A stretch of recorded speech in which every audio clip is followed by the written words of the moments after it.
കുഞ്ഞിന്റെ കഴുത്തിന് ചുറ്റും പുക്കിൾക്കൊടി ചുറ്റിയാൽ നിർബന്ധമായിട്ടും സിസേറിയൻ ചെയ്യേണ്ടതുണ്ടോ?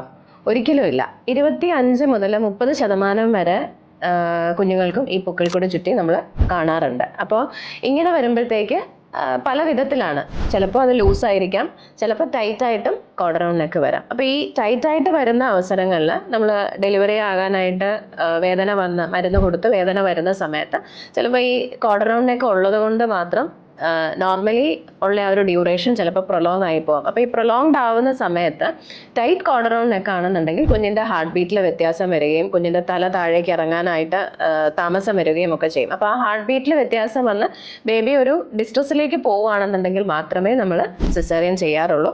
പിന്നെ ഇതിനകത്തുള്ള വേറൊരു കാര്യം എന്ന് പറഞ്ഞാൽ നമ്മൾ പലപ്പോഴും സ്കാനിൽ ഇത് ഡിറ്റക്ട് ചെയ്യാതെ ഇരിക്കാറുണ്ട്. അപ്പോൾ ഡെലിവറി സമയത്തായിരിക്കും നമ്മളിത് കാണുന്നത്. അപ്പോൾ അതിൽ നിന്ന് തന്നെ നമുക്ക് മനസ്സിലാക്കാം പുക്കിൾക്കൊടി ചുറ്റിയിട്ടുണ്ട് എന്ന് കരുതിയിട്ട് വജൈനലി ഡെലിവറി ആകാതിരിക്കില്ല.